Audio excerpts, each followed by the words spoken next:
Hi everyone, welcome back to Code Campus. I'm Audrita, and today we are diving into level 1 of our Python development internship at Cognifyz Technologies. So let's get started. Task 5 is Palindrome Checker. Now I will show you how to write a program in Python to check if a string is palindrome. Let's get started. So I'm making a file and I'm simply giving it the name Palindrome Checker. You can give it any name. So before starting the code, I want to say something. For Cognifyz Technologies, you need to make one folder. And inside the folder, you need to make 3 subfolders, level 1, level 2, and level 3. So you need to keep all the Python files of level 1 inside the level 1 folder. So make sure that you are writing all the 5 tasks of level 1 within a single folder.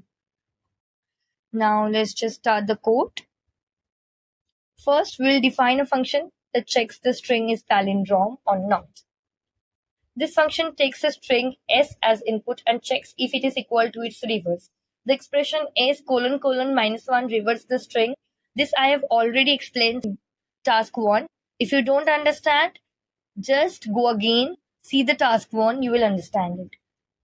If the original string and the reverse string are same, the function returns true, otherwise it returns false. Next, we create a loop that continuously prompts the user to enter a string, checks if it's a palindrome, and displays the result.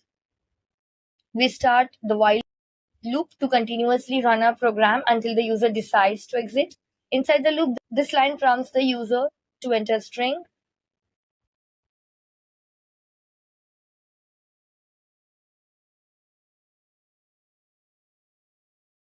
By calling the isPalindrome function.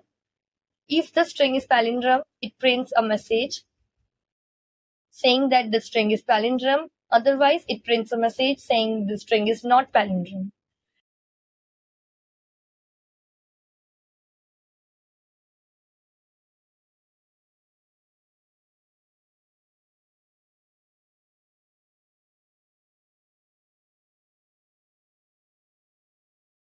Finally, we need to ask the user if they want to check another string or exit the program.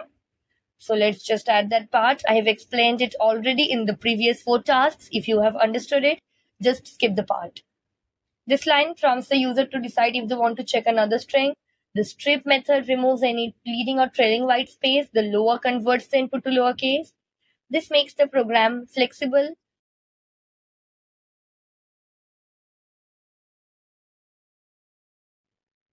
Then the if statement checks the user's input. If it is not yes, then we print a goodbye message and use break to exit the loop. If it is yes, then the loop continues.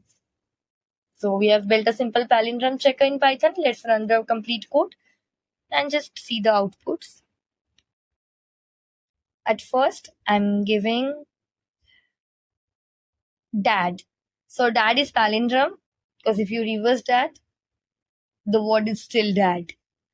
Next, I wanna check again. So I'm writing yes. Next, enter the string mom. Mom is also a palindrome word. If you reverse the word mom, it will be mom only. Next, I'm going to continue again. This time I'll be giving a non-palindrome string. So I'm giving my name, Audrija.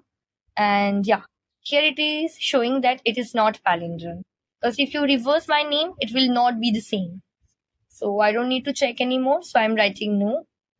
So it prints, thank you, exiting. So I guess that's all for task 5. And that's it for our palindrome checker. We have built a simple program that can check if a string is palindrome. I hope you found this tutorial helpful in understanding how to work with strings and basic conditional logic in Python. I will be uploading task videos every weekday, so stay tuned for more content. This week, I have covered all 5 tasks from level 1 of our Python development internship at Cognifyz Technologies. Next week, we will move on to level 2, and the week after that, we will tackle level 3. Make sure to like, share, and subscribe to Code Campus for more programming tutorials and internship task guides. If you have any questions or suggestions, drop them in the comments below. Thanks for watching and happy coding. See you in the next video.